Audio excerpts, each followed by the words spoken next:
Саламатсыздар ма? Бүгінгі өтетін тақырыбымыз шексіз кемімелі геометриялық прогрессиясының мүшелерінің қосындысына есептер шығару. Мақсатымыз, оқу мақсатымындағы шексіз кемімелі геометриялық прогрессияның қосындысының формуласын периодтық ондық бөлшекті жай бөлшекке айналдыру үшін қолдану. Және шексіз кемімелі геометриялық прогрессияның қосындысының формуласын есептер шығаруда қолдана білу. Енді бізге мынандай есеп берілді дейік. 0 бүтін периодта 12. Яғни осы периодты ондық бөлшекті шексіз кемімелі геометриялық прогрессияның қосындысын формуласын қолдана отырып есептеу. Ол үшін 0 бүтін 12 бұл шексіз периодты ондық бөлшек болғандықтан 12 кете береді. Сондықтан да екінші біздің қосылғышымыз 0 бүтін 10 мыңнан 12. Үшінші қосылғышымыз тағы да осылай кете береді. Осы периодты ондық мүшенің қосындысын табу үшін біз шексіз кемімелі геометриялық прогрессиясының формуласын жазайық. В1 бір азайтылған Q. Мұндағы Q дегеніміз ол 0-ден үлкен, 1-ден кіші болу керек. Енді Q-ді табу үшін біз не істейміз? Екінші мүшені бірінші мүшеге бөлуіміз керек. Ол үшін біздегі екінші мүшеміз 0 бүтін 10 мыңнан 12-ні бөлеміз 0 бүтін 112-ге. Ондық бөлшекті ондық бөлшекке бөлу қасиетін пайдалана отырып, алымында бөлімінде 10 мыңға көбейтсек, онда 12-ні 1200-ге бөлеміз. Сонда жоқ 0 бүтін 100-ден 1 шығар. Яғни Q-іміз 0 бүтін 100-ден 1-ге тең болды. Енді орнына қоямыз. S тең болады. В1 дегеніміз бірінші мүшеміз 0 бүтін 112, екінші мүшеміз 0 бүтін 10 мыңнан 12. Ендеше бірінші мүшенің орнына 0 бүтін 112-ні қоям. 1-ден азайтам 0 бүтін 100-ден 1-ді. Сонда бөлімінде 0 бүтін 100-ден 99, алымында 0 бүтін 100-ден 12. Үтір айырайық. 99-дан 12, екеуінде 3-ке қысқаратын болсақ, 33-ден 4 деген жауап. Яғни 0 бүтін периодта 12-нің шексіз кемімелі геометриялық прогрессияның қосындысы 33-ден 4-ке тең болды. Яғни периодты ондық бөлшекті жай бөлшекке айналдырдық. Екінші есепті көрейік. Енді бізде есеп шығарған кезде тестта да осы геометриялық прогрессияға есептер көп келеді. Сол кезде бізге мынау есептер қорқынышты сияқты болады. Бірақ та біз бұдан қорықпай-ақ шығаруымызға болады екен.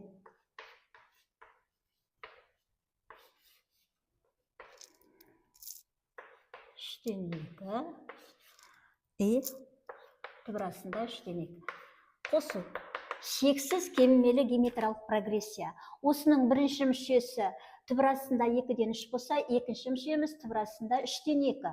Олай болса, біз 1-ден Q-ді тауып алайық. Q-ді тапқан кезде екінші мүшені бірінші мүшенің кері бөлшегіне көбейтуімізге болады. Кері бөлшекке 1-ден көбейтіп жіберейік. Сонда Q-іміз 3-тен 2 шықты. Енді қосындысын тағы да шығарамыз. В1-іміз бізде түбірасында 2, түбірасында 3, бір азайтылған Q-іміз 3-тен 2. Сонда бізде 3-тен 1 шығады, алымында енді 2 түбірасты 3 дейік. Кері бөлшекке көбейтіп жіберетін болсақ, 3 түбірасында 2-ден 3, алымында бөлімінде иррационалдан құтылатын болсақ, 3 түбірасында 3 көбейтілген 2 деп алсақ, бөлімінде 2 қалады. Сонда біздің қосындымыз 3 түбірасты 6 бөлінген 2 болады. Мына біздің есебіміз осылай шықты. Енді бір есепті қарастырып көрейік. Ол есепке келетін болсақ, келесі. Бұл сіздерге оқушылар түсінікті деп ойлайын. Енді келесі есепті көрейін.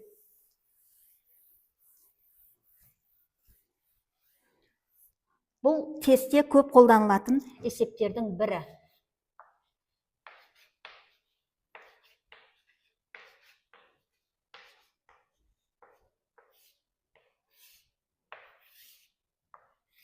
Осының мәнін тап дейді. Мәнін қалай табамыз? Ол үшін біз 3-ті түбірден шығарайық. сонда 3-тің 2-ден 1 дәрежесі, көбейтілген келесі 3-ті бірден шығарсақ 3-тің 4-тен 1 дәрежесі, көбейтілген 3-тің 8-ден 1 дәрежесі, тағы да осылай кете береді. Яғни тағы да көп немен кете береді. Енді бұны шығаратын болса, бұл 3-тің 2-ден 1 дәрежесі қосылған, 4-тен 1 дәрежесі қосылған, 8-ден 1 дәрежесі қосу. Енді осыдан біз не істейміз? Әуелі дәрежелерді шығарып, қосындысын тауып алайық, содан кейін барып өрнектің мәнін табамыз. Ендеше 3-тің дәрежесіне қарайтын болса, бұл кемімелі геометриялық прогрессияны беріп тұр екен. Онда бізде бірінші мүшеміз 2-ден 1 болып тұрса, екінші мүшеміз 4-тен 1-ге тең болып тұр. Осыдан Q-ді табатын болсақ, Q 4-тен 1-ге көбейтем, 2-ден 1-ге кері бөлшек 2-ні. Сонда менде Q-ім 2-ден 1-ге тең болды. Енді дәреженің қосындысын табатын болсақ, V1 бөлінген 1 азайту Q орнына қоятын болсақ, V1 дегеніміз бізде 2-ден 1, 1 азайтылған 2-ден 1. Сонда 2-ден 1-ді 2-ден 1-ге бөлем, яғни ортақ бөлімге келтірсек 2 болады, сонда менің қосындым 1-ге тең болды. Бұл ненің қосындысы? Берілген 3-тің дәрежелерінің қосындысын таптық. Енді өрнектің мәнін табайық. Сонда негізіміз 3, дәреженің қосындысы 1-ге тең болды, яғни біздің есебіміздің мәні нешеге тең екен? 3-ке тең болады екен. Мынау біздің жауабымыз. Ендеше бұндай есептерден қорықпай шығара беруімізге болады екен. Енді біз кітаппен жұмыс істейтін болсақ, 17-де 16-шы есепті қарайық кітап бойынша. Бұнда бізге қандай есеп берілді? Шексіз кемімелі геометриялық прогрессияның қосындысының мәні, кешіріңіздер, қабырғасының ұзындығы 8 см болатын шаршыға төбелері берілген шаршының қабырғаларының ортасында жататын екінші шаршы салынған дейді. Яғни, осы екінші шаршыға тура осылай төбелері қабырғаларының ортасында жататын үшінші шаршы, оған келесі төбелері қабырғаларының ортасында жататын төртінші шаршы салынып отыр. Яғни, шексіз кете береді деген сөз. Бізде бастапқы берілген шаршының қабырғасын А1 деп алатын болсақ, ол А1-іміз 8 сантиметрге тең екен. Енді бізге айтып тұр, осындағы берілген шаршылардың периметрлерінің қосындысы мен аудандарының қосындысын тап дейді. Яғни, периметрлерінің қосындысы мен аудандарының қосындысын тап дейді. Яғни, жалпы периметрінің қосындысын тап деп тұр. Сосын аудандарының қосындысын тап деп тұр. Яғни, мына жерге былай жазайықшы, S1, S2 аудандарының дейді. Енді тағы кете беретін қосындысын тап деп тұр. Олай болатын болса, біз ең бірінші сыртқы шаршының периметрін тауып алайық. Жалпы периметр дегеніміз формуласы 4А-ға тең. Олай болса, сыртқы шаршыны P1 деп алатын болсақ, оның ауданы 4 көбейтілген периметрі 4 көбейтілген 8 тең 32 сантиметр болады екен. Енді ауданға келейік. Ал аудан дегеніміз ол шаршының ауданы А квадратқа тең болады. Олай болса, сыртқы шаршының ауданын табатын болсақ, А дегеніміз 8, 8-дің квадраты 64 сантиметр квадратқа тең екен. Енді біз ішкі шаршының ауданын периметрін табуымыз керек. Ол үшін біз мынау жерді қарайық. Мынау қабырғаларының ортасы, төбелері дедік. Мұнда менде пайда болды тік бұрышты тең бүйірлі үшбұрыш. Ал бұл тік бұрышты тең бүйірлі үшбұрыш деген шаршының жартысы дегеніміз. Ал мына тұрған қабырғамыз біздің шаршының диагоналі. Олай болса, шаршының диагоналінің формуласы неге тең еді? Ол дегеніміз А түбірасты 2-ге. Ендеше, мендегі диагональ дегеніміз бұл екінші шаршының қабырғасы.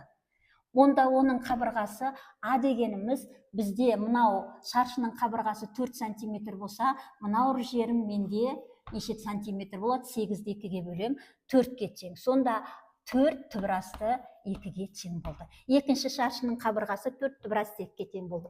Енді осылай біз үшіншіні, төртіншіні таба беруімізге болады. Сондықтан енді мен P2-ның несін табайын? Периметрін табайын. Сонда 4 көбейтілген 4 түбірасты 2 десек, ол 16 түбірасты 2 сантиметр болып тұр. Ауданын тауып жүрек. Ауданы 4 түбірасты 2-ның квадраты, бұл 32 сантиметр квадратқа тең.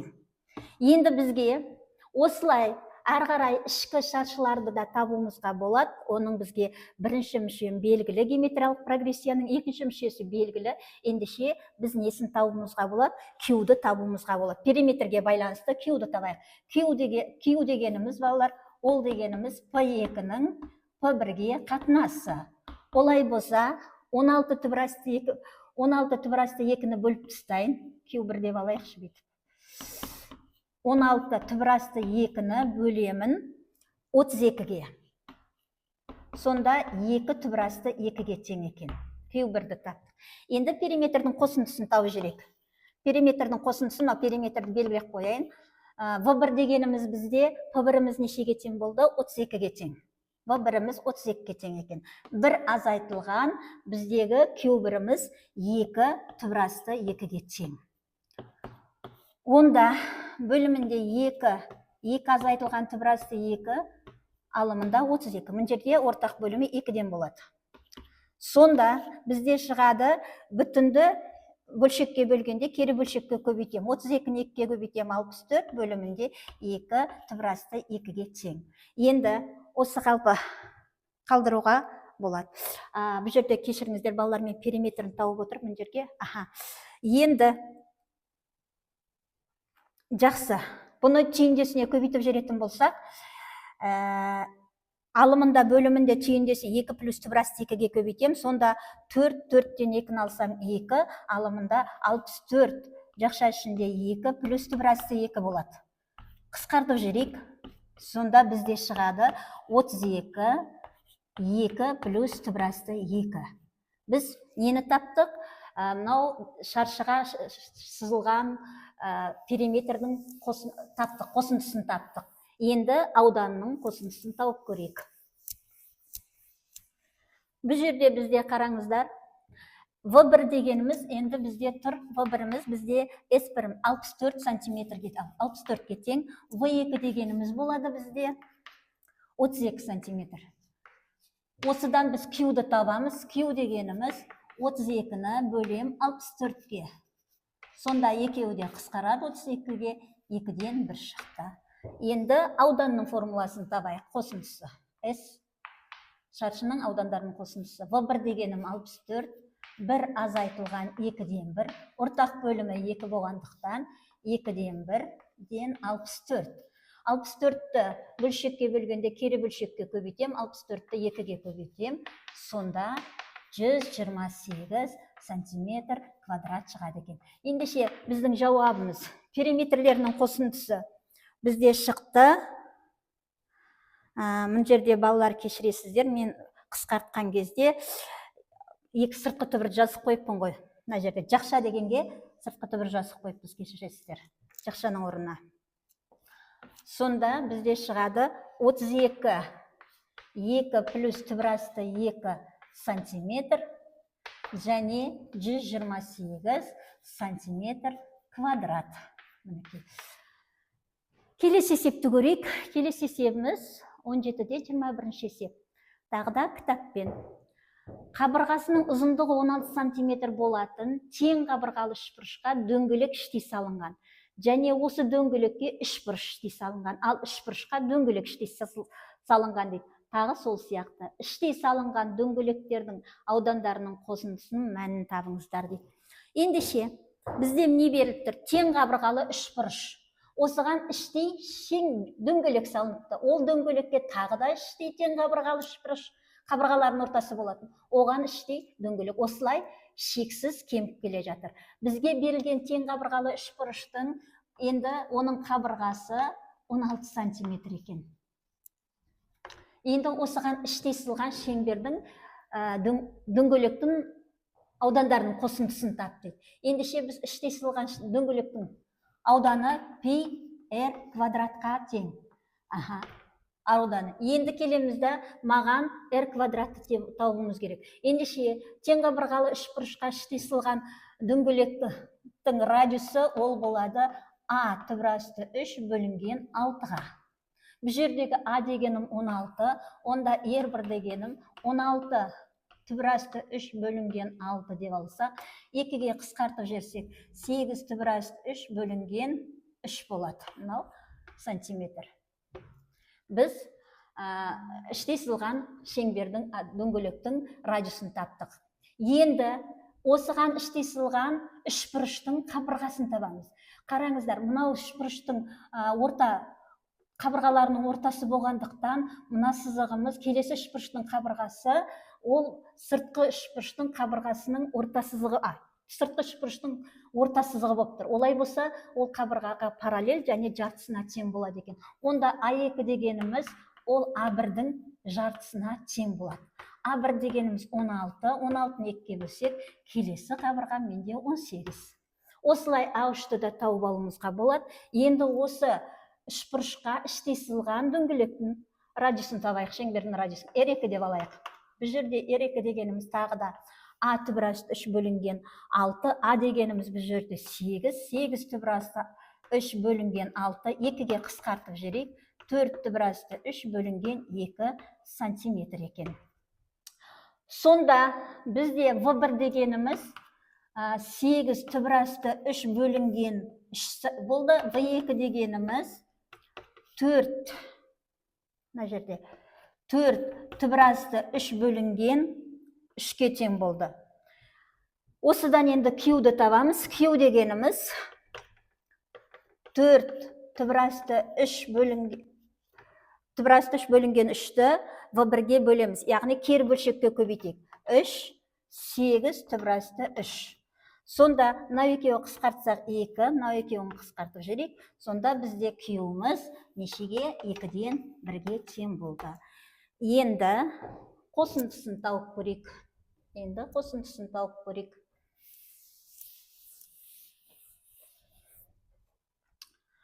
S тең В1 бір азайтылған Q. Олай болса, бізде В1 дегеніміз бағана 8 түбір асты 3 бөлінген 3, 8 түбір асты 3 бөлінген 3, осыны бөлеміз, бір азайтылған Q дегенім 2-ден 1. Сонда бұлай істеп жүрейік. 8 түбір асты 3 бөлінген 3, мына ортақ бөлімі 2, 2-ден 1-ден алғанда 2-ден 1, 2-ден 1-ге кері бөлшегіміз 2 болады. 2-ден. Сонда бізде шығып тұр 16 түбір асты 3 бөлінген 3 сантиметр квадратқа тең болады. Міне біз сонда іштей сызылған дөңгелектің аудандарының қосындысын таптық. Енді сіздермен біз В пунктынан есеп шығарып көрдік. Енді С пунктынан бір есепті көрейік. Талғап жүрейік.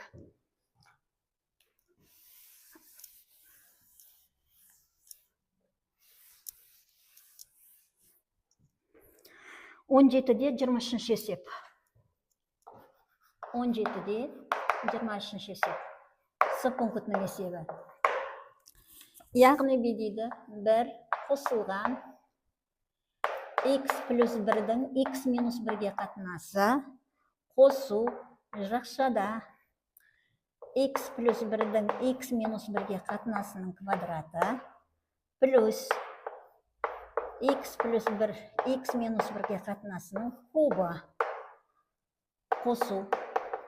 Осының қосындысы x квадрат бөлінген 2-ге тең екен. Яғни бұл жерде бізге қосынды беріліп тұр.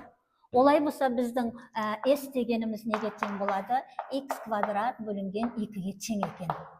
Ал V1 бірінші мүшем 1-ге тең, екінші мүшем V2 X плюс 1 бөлімінде X минус 1. Яғни берілген бізде мына қосындымыздың сол жағы шексіз кемімелі геометриялық прогрессияны беріп тұр екен. Бізде бірінші және екінші мүше белгілі болғандықтан Q-ді табам. Бұдан Q-ді табатын болсам, Q-ім менде, яғни екінші мүшені бірінші мүшеге бөлсем, сол екінші мүшенің өзі шығып тұр. X плюс 1 бөлімінде X минус 1. Енді шексіз кемімелі геометриялық прогрессияның қосындысын жазайық. Ол V1 бір азайтылған Q-ға. Бұдан V1 дегенім менде 1-ге тең, бір азайту Q дегенім X плюс 1-дің X минус 1-ге қатынасына тең. Ал қосындымыз бізде X квадраттың 2-ге қатынасы. Енді бөлшекті ортақ бөлімге келтірсек, ортақ бөлімі x минус 1 екен. Сонда мына жерде ортақ бөлімі x минус 1, мынаған яғни x минус 1-ден берем. Енді жақсы жазайық. X минус 1-ден мынау бөлшектің алдында минус таңба болғандықтан алымындағы таңба өзгереді. Алымында 1 бар. Тең x квадраттың 2-ге қатынасы деп алайық.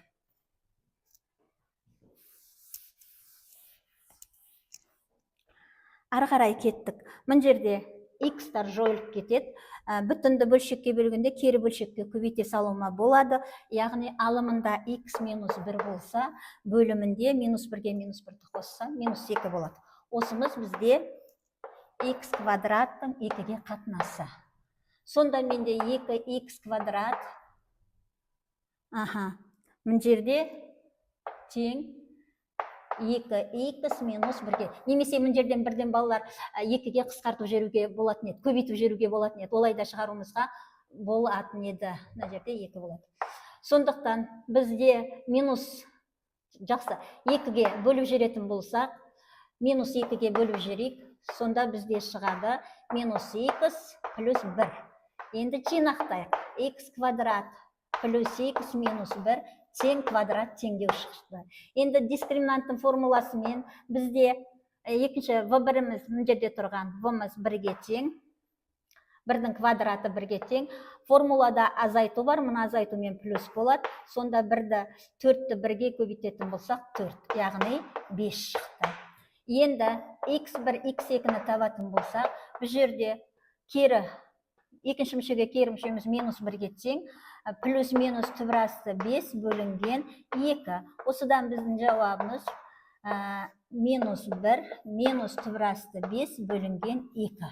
Міне біздің жауабымыз шықты. Сіздерге бүгінгі сабақ түсінікті деп ойлаймын.